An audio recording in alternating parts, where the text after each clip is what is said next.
Socorro Díaz, qué gusto tenerte en cabina. Adriana Pérez Cañedo, encantada de estar aquí en Enfoque y al pie del tiempo. Muy bien, ¿qué nos traes? Pues fíjate que para tratar el tema de moda y del que más se está hablando el día de hoy, quiero hablar del recorte presupuestal que está en curso. A ver. Para 2017 habrá un gasto gubernamental menor al que se esté ejerciendo en 2016. De eso no debe haber duda, porque creo que nadie está obligado a lo imposible. Se tendrá que aprobar un recorte presupuestal porque los ingresos por la venta de petróleo han bajado y porque ningún país, ninguna comunidad, ninguna familia, ninguna persona puede vivir de prestado y aumentando cada día, cada mes, cada año sus deudas, máxime si sube el costo del dinero, como lo acaba de anunciar aquí en el programa Sergio, perdón, con base en una nota del Banco de México. Sí, Martín. Si en años pasados se permitió el aumento de la deuda pública y el Congreso limitó los recortes presupuestales, engañándose con estimaciones optimistas respecto a ¿qué? Al precio del petróleo. Es decir, para no recortar, voy a decir que el precio del petróleo va a estar más alto de lo que se está previendo normalmente. El tipo de cambio, también estimaciones optimistas y los ingresos fiscales. Es tiempo de ver las cosas con responsabilidad y afrontar las consecuencias de una situación económica difícil y crítica.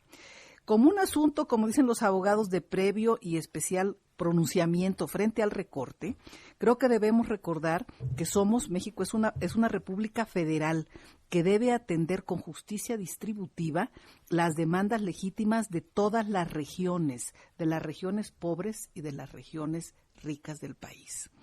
Pagar impuestos es una de las obligaciones, sociales más ingratas a las que estamos sometidos los ciudadanos contribuyentes, cautivos y cumplidos. Y que cada vez pagamos más. Así es. Y dejar de gastar el dinero que pagan los demás, más lo que se pide prestado, es también, por lo que se ve, muy desagradable y frustrante para quienes integran el aparato burocrático que cobra sus sueldos del gobierno, y aquí incluyo a todo lo que se llama gobierno, al gobierno federal, a los gobiernos estatales y municipales. Los actuales funcionarios en todos los órdenes de este gobierno, digamos, los funcionarios de alto nivel, como dice la voz popular, no tienen llenadera. Es urgente ponerles límites. El crecimiento escandaloso, tanto del aparato gubernamental como de las prestaciones a los mandos superiores, significa una carga que ni este ni ningún país puede soportar. El número de plazas y sobre todo de contratos por honorarios, de plazas de niveles altos y sobre todo de contratos por honorarios en los gobiernos, insisto, federal, estatales y municipales, creció, hay que recordarlo, con la llegada del PAN a la presidencia. Imagino que en lugar de correr a los mandos superiores y medios que ya estaban, se decidió mantener a muchos de ellos porque eran los que sabían del funcionamiento del aparato administrativo. No los corrieron, pero sí sumaron a un gran número de amigos, gente de confianza y de compromisos políticos, porque así se les llama, ¿no? A los compromisos que cargan en las campañas. Los llevaron sea por la vía de a las nóminas, sea por la vía de honorarios o con plazas. También se inició la práctica de la que se habla poco y que hoy quiero tocar, la práctica escandalosa de firmar contratos multianuales con empresas privadas para que se encarguen de cumplir tareas que a mi juicio son tareas irrenunciables del Estado, como son las de seguridad. Claro. El país está lleno de cárceles privadas. El negocio de esas empresas que manejan las cárceles privadas es tenerlas llenas de gente inocente o culpable, pero están llenas. En Estados Unidos están dando marcha atrás a la privatización de las cárceles. Hay que revisarlo y en serio, vigilancia, protección civil y algunos otros servicios públicos. Entonces, los contribuyentes les pagamos sus sueldos a los funcionarios expertos en determinadas áreas y estos, en lugar de desplegar sus habilidades para desquitar esos sueldos, se dedican a firmar contratos con empresas privadas a las que les pagan por hacer lo que deben hacer estas personas que cobran del erario público. Entonces ya no se duplicó el gasto, sino que en determinadas áreas se triplicó el gasto. A este gasto triple se le agrega la creación de cientos de organismos públicos en todo el país, disque autónomos, descentralizados, especializados en cosas abstractas, pero que sirven a los estados, a los municipios y al gobierno federal para tomar distancia de sus obligaciones y cercanía con recursos públicos cuyo destino es desconocido, pero sospechable de a dónde van. Y si no tienen recursos públicos, fíjate, esto es una práctica común en los gobiernos de los estados y hasta de los municipios y en el gobierno federal, entonces se endeudan. Uh-huh. Es tiempo de, bueno, ya como una reflexión general, diría que la alternancia democrática nos está saliendo muy cara a los mexicanos. Sí. Es tiempo de pensar, más bien de frenar el desenfreno, ¿no? Dije que esta tendencia a disponer del presupuesto público como patrimonio privado se disparó con los gobiernos federales del PAN, pero debe decirse que no se rectificó, ni se rechazó, ni siquiera se denunció por parte del gobierno del PRI. Todos se han callado frente a estas prácticas, como diciendo, si ya empezaron a abrir brecha, pues ¿por qué nosotros no pavimentamos y hacemos carreteras?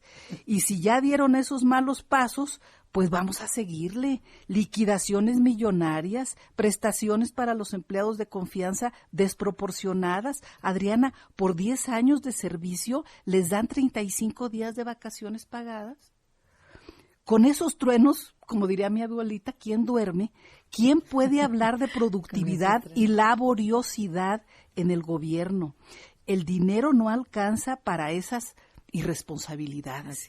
Y es necesario revisar a fondo las prestaciones de los funcionarios de alto nivel de todos los poderes, porque aquí entra el legislativo, el ejecutivo y el judicial, y de todos los órdenes, federal, estatal y municipal, y trabajar por presupuestos ajustados a los ingresos que tiene el país.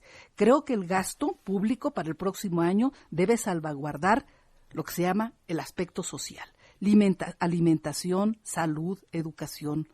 Debe respetar los derechos laborales y los salarios del personal de base, de la gente que hace el trabajo en el gobierno, de los médicos, los maestros, los policías, los soldados, los marinos, de la gente que hace el trabajo operativo de las dependencias federales y de los gobiernos estatales y municipales. Debe de respetar pues los compromisos en materia de pago de jubilaciones y el pago de la deuda.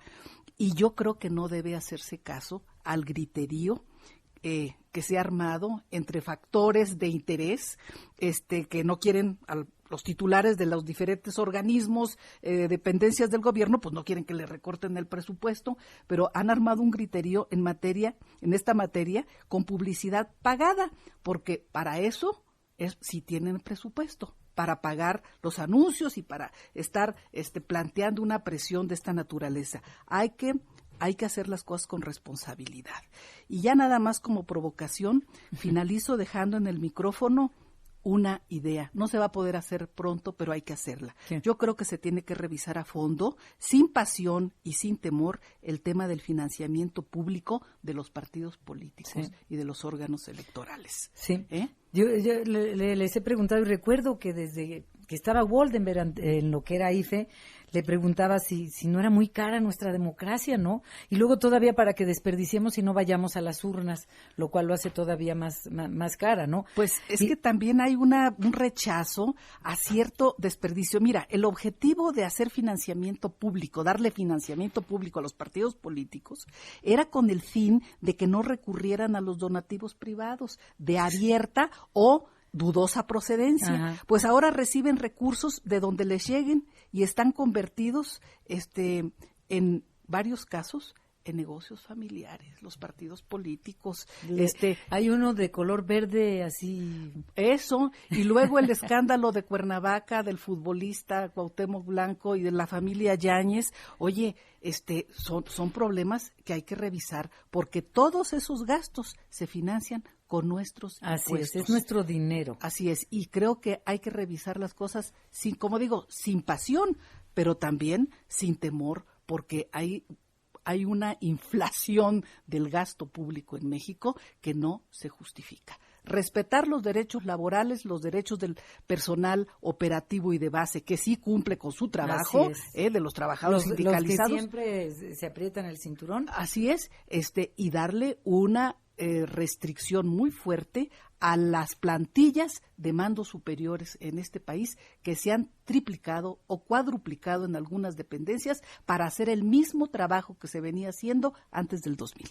Tienes toda la razón. Sin pasión, pero con acción. Así es, con acciones y con responsabilidad.